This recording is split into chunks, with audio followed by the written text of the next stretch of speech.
5-6 to 1 reporting in service, starting mileage 7395, 7395. Officers Perkins and Walter. Control 1, 10-4, mileage 7395, 6:08 p.m. Unit 5-6 in service on the Nightwatch. This is Donn Reed, a police recorder. Tonight you're riding in Detective Unit 5-6, just reporting in service on the Nightwatch. While you're with us, bear one thing in mind. The people we'll meet are not actors, because I'm recording this as it happens. You see, this Unit 5-6, come in. 5-6, go ahead. Control 1 to 5-6, assist Unit 5-0 on a burglary investigation at 1923 Ramona. 1923 Ramona. 5-6, Roger. We're out on the west end of the stall to be there in about 10 minutes. Control 1 to 5-6, stand by. Control 1 to 5-6, cancel your last call. Take this one. In the 2900 block on Sepulveda, 2900 Sepulveda, unknown trouble. Our only information so far, woman called for help and dropped the phone. The operator is tracing the call. We'll give exact location. Roll code 2 and stand by. 5-6, Roger. Code 2. Use your red light. Hurry up.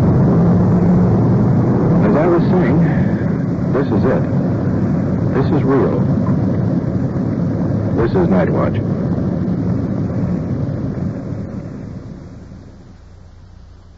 Nightwatch, the actual on-the-scene report of your police force in action. There are no actors. There is no script. Every voice, every sound is authentic. The investigations are recorded as they actually occur. Nightwatch, presented with the cooperation of the Police Department of Culver City, California, W.N. Hidebrande, Chief. We switch you now to Detective Unit 5-6, somewhere in the field, and to police recorder Donn Reed.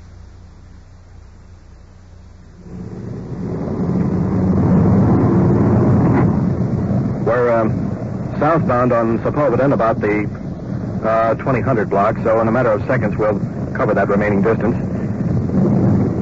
At the moment, there's just a bit of confusion because we don't know exactly where we're going or what to look for when we get there.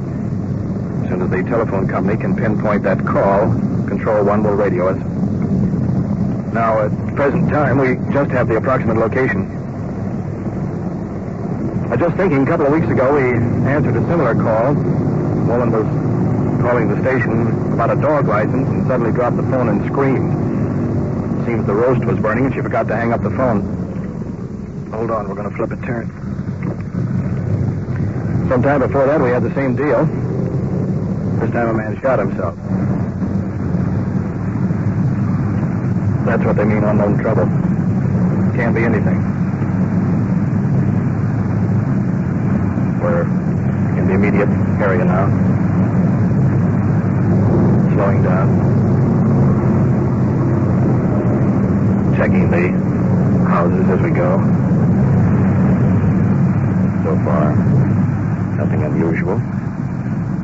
Most of the houses are full of Control 1 to 5-6. On your unknown trouble call, the operator states that the call originated at 2913 North Sepulveda. At 2913 North Sepulveda. 5-6, Roger. We'll be code 6 at that location. Kirk, flip your light on that White House over there. No, that's it. This 13 must be in the rear, huh? Yeah, that's it. Yeah. Watch it, right? Hurry.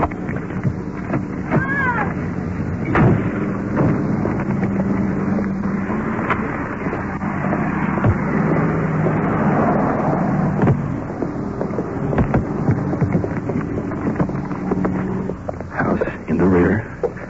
It's a small bungalow. This could be anything. It could be nothing. There's a light burning in the hallway. I'll keep the back covered just in case. Detective Walter to the rear. We'll go in the front with Sergeant Perkins.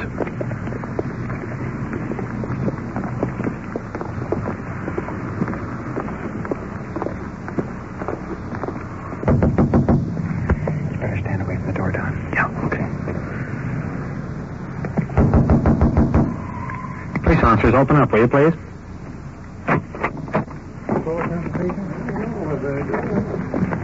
Nice. Look at him. We had a call. We had a call coming in from this address here, and the phone hung up. Yeah. Have a drink? No. Everything okay? Did anybody here call the station? Man, intoxicated. Says everything's okay. Nobody. I'm the one called. Wife coming out of the bedroom. Oh, he was drinking. Armed with a coffee pot. He was going to jump in the car and run off. Said he was drunk. Just because I was late getting home with the children, I took him to the fair. He knew I was taking him to the fair. And for the first time in his life, I took him to see the show. They had a circus. And I called him. He said, "Well, just stay long as you please. I'm plenty drunk anyhow." Well, he never drinks. And why he's doing it for some grudge against me or something. But anyhow, he started cutting up, and so when I hung up, I would have told him right away. He run out the back to get in the car, and when he did, I run behind him and took the keys away from him. When I come back, I left the receiver down, but by the time I got the key and got back in, well, he...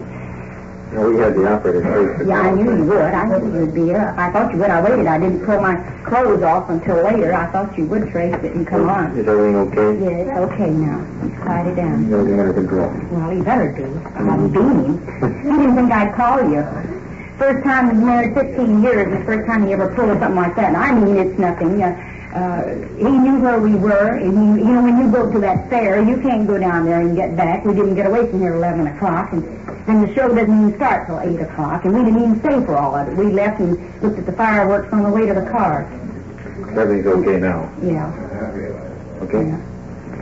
I'll look out there. He's just his stupidity, that's all. I can handle him. I can beat him, but he's a hemophiliac. He's a bleeder, and you don't dare hit him over the head with anything, you know.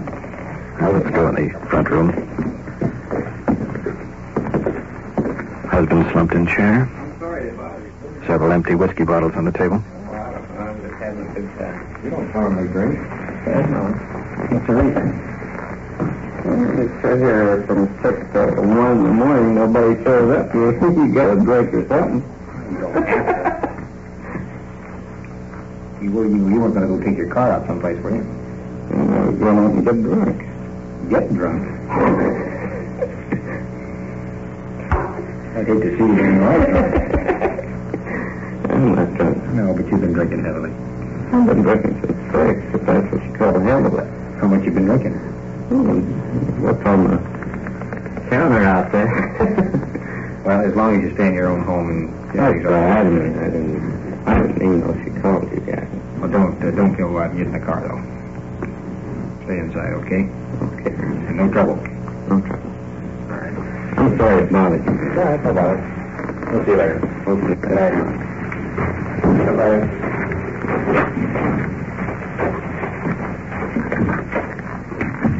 It's a good thing he was a free bleeder. His wife would have really clobbered him over the head. When he sobers up in the morning, he's going to have a headache anyway.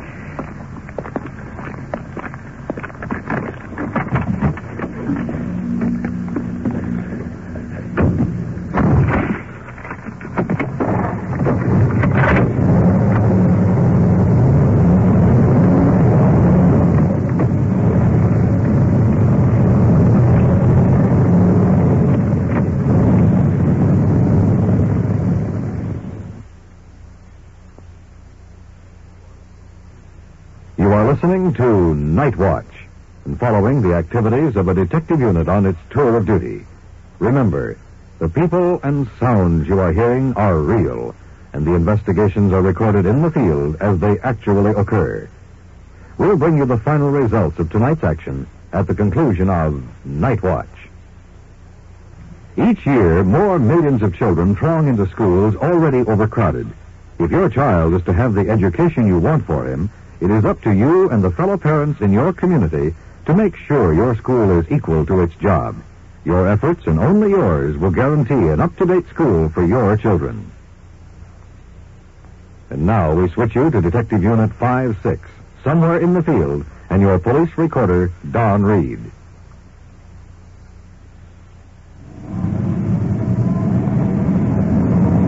Unit 5-1-1, we have 2 459 suspects trapped in the building, and 3207 South Jefferson. Request immediate assistance.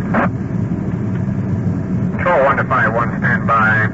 All units in the vicinity. Officers need assistance at 3207 South Jefferson. 3207 South Jefferson.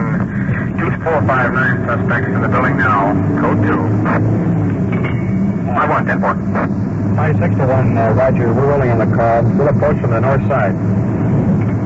459 suspects means 2 burglars in the building.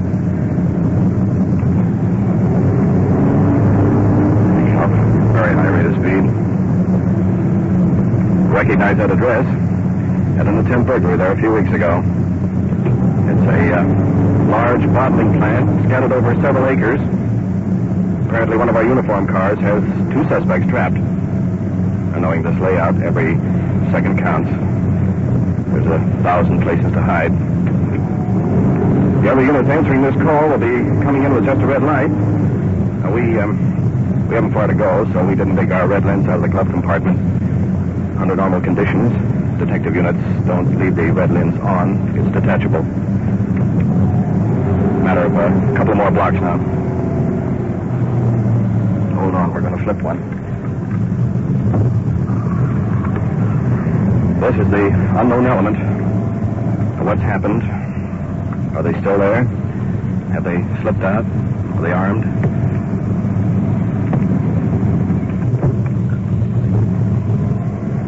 And we're approaching the plant now. Cut our lights. It's getting into a stop.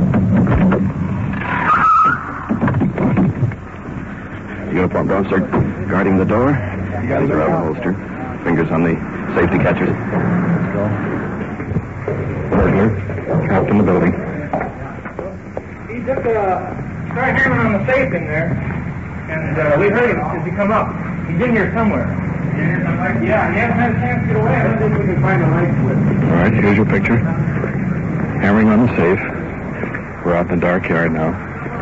Officers on both sides. Guns out. Can we have one up this way? Large bottling plant. Whole series of trucks lined up. We're walking along in the dark. You can hear the officers shouting on both sides. We're watching the trucks on both sides. There go the lights on. Now they're switching the lights. This will help us determine if he's in here. We're all police officers out here. Anyone hiding in there, come out with your hands up. We'll have to dig him out. Here comes another police unit rolling in over on the other side. Going in among the trucks. Large stacks of bottles. Must be 30 feet high. A couple of officers. Perkins is up on top here. Have we heard this? Well, he's still around here then. Only information. Suspects were attempting to break open the safe. Check all these trucks. Oh, yeah. What did you do? Cut your hand? Yeah, I got a cut it on the barbed wire going over. Sure he didn't slip out, huh? I don't think so. He did. He was awful fast. Water is on the roof. Passing the word. Detective Walters up on the roof. Just a matter of identification. Hey, Roger, look out down the alley here. Going west, right down here. Car just took off. Ronnie? Car just took off going down the alley. Where about? Right, going down this way. One spot. Get back to our car on the double. Walters piling off the roof. Let's get back to the car.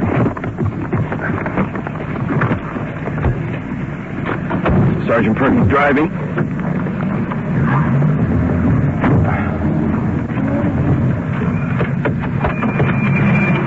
What's kept you?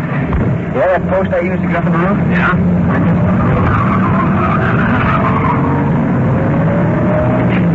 5-6-1 on this 459 call. One suspect may be leaving the area west through the alley and southbound on Overland in a light cream Mercury two-tone, possibly with a green top. About a 50 or 51. And it should have one male occupant. We advise all the units to be on the lookout for this car. You might also notify West L.A. Control 1, 56, stand by. Control 1 to all units. Southbound on Overland. A possible 459 suspect driving a light cream Mercury 1950 or 51 two-tone with a green top. Contains one male suspect, maybe armed. Use caution.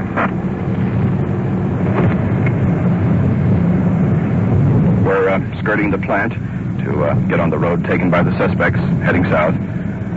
The geographical picture: on the left beyond the fence, open fields covered with grass, small shrubs. On the right, Bologna Creek, large cement viaduct, carries water down to the ocean. 5-4 to all units on this search. We've just contacted a citizen who saw a second male suspect leave the rear of the plant on foot. He's running toward the open field on Overland just a moment ago. Only description, dark suit and hat. Units 5-1 take the north side and 5-3 the south side. We'll cover that area. 5-6, can you read it? 5-6, go ahead. 5-6, Perkins, Lieutenant Kelly wants you to cover the Overland Bridge. Possible the suspect may head for cover under there. 5-6, Roger. We're right on top of it now. Control under all units in the search area. A detective unit will be code 6 in the Overland Bridge area. Heading down the dirt road toward the bridge. Control 1 just advised the other units that we're going to check out this bridge. Since we're in plain clothes, it's just a precaution against any mistaken identity. Especially since all of us, including the suspects, are wearing dark clothes. It's a little bumpy along here. Here we are.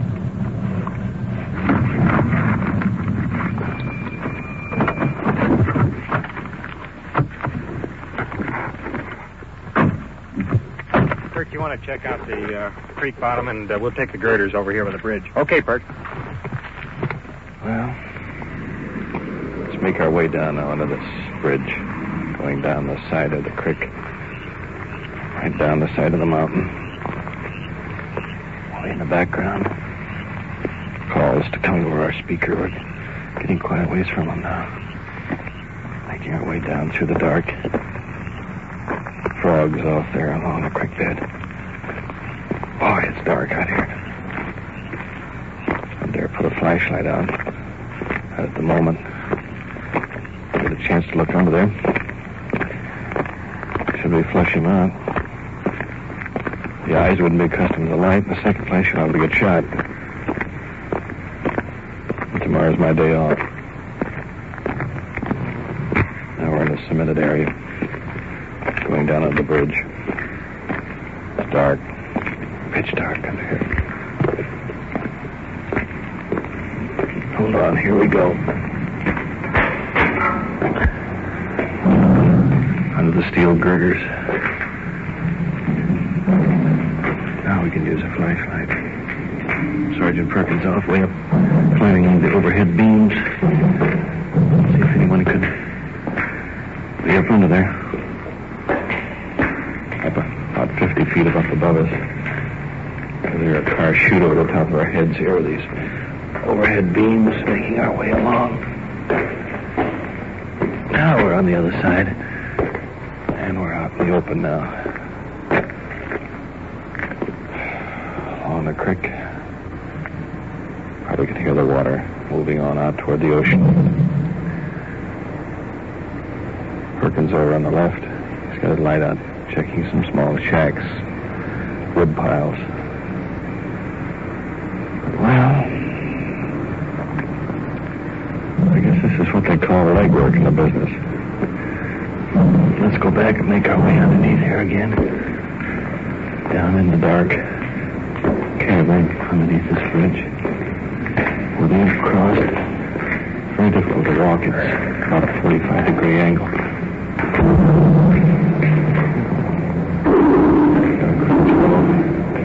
More cars over our head. Perkins shouting way out at the entrance. We're way in behind. Now we're on the outside. Make our way back up here again. On up the top of the cliff.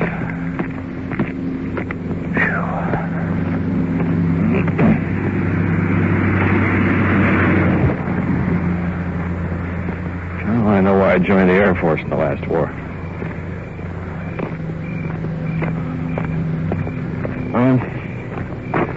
Let's get back to our car again. We proved one thing. He isn't under the bridge anyway. What are you puffing for? I'm out of shape. Well, the uniform cars have got the area surrounded. It's going to have to show sometime. Kurt, let's get back to the plan. Check out that safe he was working on. Yeah.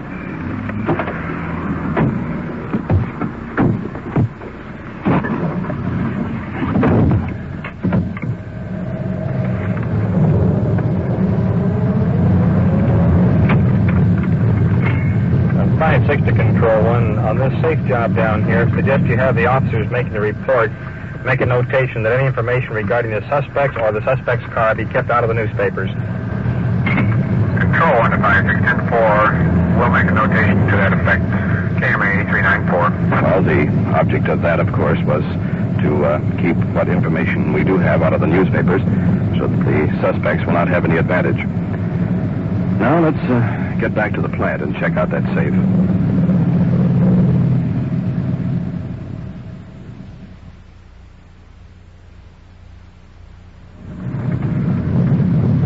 Up in front of the plant.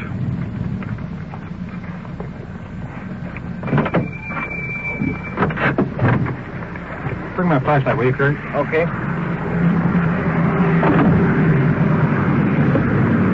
See, the fingerprint man is here. Fire department coming down there. Run in the building. We're finding how they made access. Papers over the floor. Holy mackerel.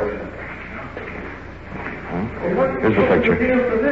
Safe about 6 feet tall. The safe is outside, completely out of the cement wall. And cement is all over the floor. Let's see what they've used a sledgehammer on it, apparently. What do you got there, Bill? There's a spring here in the floor. Gee, they broke the... See, that's part of the dial, isn't it? This is part of the dial. It's half of it. Looks like they broke that in half. Holy mackerel, they were really going to work with that sledgehammer. There's the top of the dial laying over there. Here's the handle to the safe. They got it through. Here's the pry bar. Apparently that's the stuff they brought in with them. Craig? Yeah. Here's they must have brought this stuff in with them, huh? Big pry bar. Here's a crowbar. You know, Bob, they probably might have used these fibers here, too. Here is the officer who will take the prints. Officer Ray Lang. Quite a character. He's got his haircut about a quarter of an inch long. Hi, Curly. This is sledgehammer. Thank you, but you might, just possibly. Well, the handle's got a good shiny surface, so if there's anything there, we ought to be able to develop it. Let's now get hold of Hidebrande and get some pictures off the back, too. Okay, fine. Let's move on now. Now, every one of these windows open. There's even one open in the other office. I don't know why they get knocked over. The guys wouldn't even have to come through that.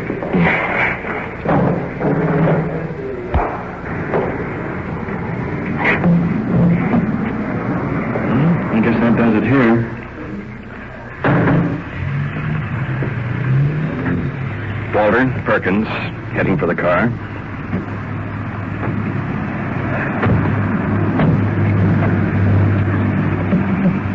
Well, those guys didn't get the safe open, but they sure got a lot of exercise.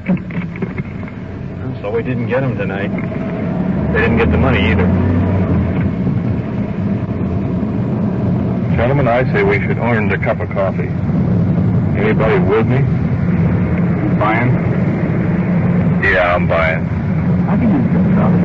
I can, too, now. I believe I could even eat a sandwich. Wait a minute. Hold the phone. Let's don't go overboard on this thing. Well, what are you buying, Don? Coffee.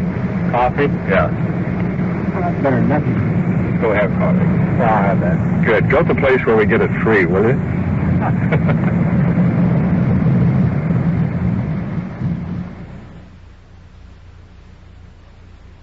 What you have just heard is real. Recorded as it actually happened on the Nightwatch. And now back to police headquarters and Chief W.N. Hidebrande. I hope tonight's first investigation will give you an insight into one of the many problems faced by your local law enforcement officers.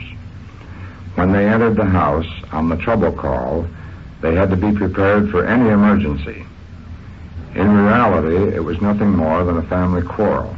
But regardless, the officers risked their safety in a fast run to the home because of the dangerous possibility that existed. Now, for a moment, I'd like to discuss the final case of the safe burglars.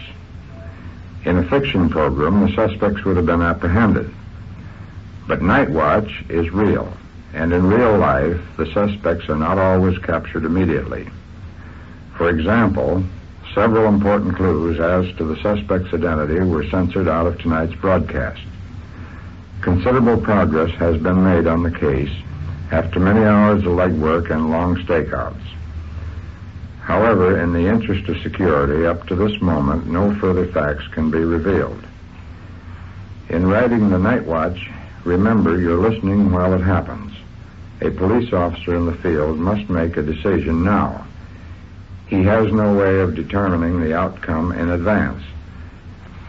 His personal safety and your security is based on his training as a police officer.